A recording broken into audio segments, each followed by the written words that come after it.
और यही नहीं दोस्तों, हाउडी मोदी के दौरान भी कॉमेडी में कोई कमी नहीं थी। मैं क्यों कह रहा हूं, इस शख्स पर गौर कीजिए। इनका नाम है हसन मिनाज। ये एक स्टैंड अप कॉमेडियन है जो अपने शो के जरिए अक्सर तल्ख तेवर करते हैं।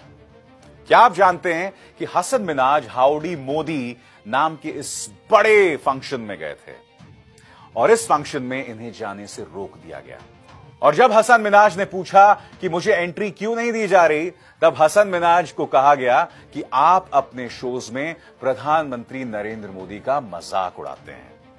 मगर कॉमेडी ये नहीं है दोस्तों, हसन मिनाज एंटर नहीं कर पाए स्टेडियम और इस पूरे फंक्शन को वो अपने कार में बैठ के कार पार्क में कुछ इस तरह से देख रहे थे।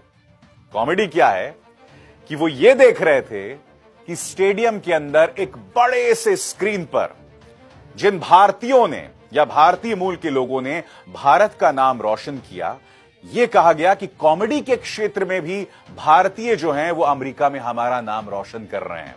और क्या आप जानते हैं कि बड़े से स्क्रीन पर किसका चेहरा सामने उभर कर आया? हसन मिनाज का। वो हसन मिनाज जिसे वहां पर भक्तों ने एंट्री लेने से रोक दिया। तो इससे बड़ी कॉमेडी आखिर क्या हो सकती है दोस्तों? खैर, न्यूज चक्र में बस इतना। और ऐसा ही नहीं दोस्तों कि यह बात सिर्फ मैं कह रहा हूं, प्रो मोदी कमेंटेटर्स ने भी भारतीय मीडिया के शर्मनाक रवैये पर टिप्पणी की है। आर जग्गी ये शख्स हैं जो कि प्रो मोदी कमेंटेटर हैं, उन्होंने भारतीय मीडिया के शर्मनाक बर्ताव पर यह ट्वीट किया है। फिर सुशांत सरीन ये शख्स भी प्रो बीजेपी हैं और यहां पर यह भी कह रहे हैं कि भारतीय मीडिया का बर्ताव शर्मनाक था। यशवंत देशमुख सेफोलॉजिस्ट हैं, इन्हें भी शर्म आई भारतीय मीडिया पर। तो क्या जाहिर कर रहा है?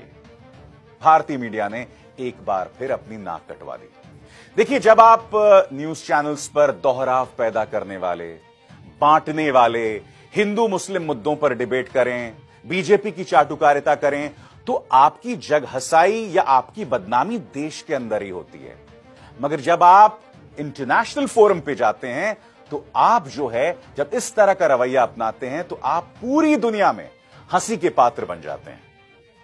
दोस्तों, मैं आपको बताना चाहूंगा कि मैंने फॉरेन अफेयर्स 10 साल कवर किया है और मैंने भारतीय मीडिया को इस तरह बेइज्जत होते कभी नहीं देखा। और अगर आपको लगा कि ट्रंप जिस तरह से चुटकी ले रहे थे वो बंद हो गया, ऐसा नहीं हुआ।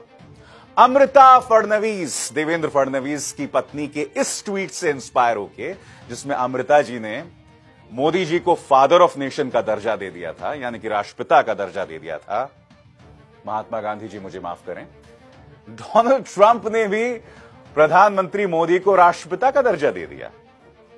अब भाई, राष्ट्रपिता तो चलिए, उन्होंने प्रधानमंत्री मोदी को एल्विस प्रेस्ले तक बना दिया।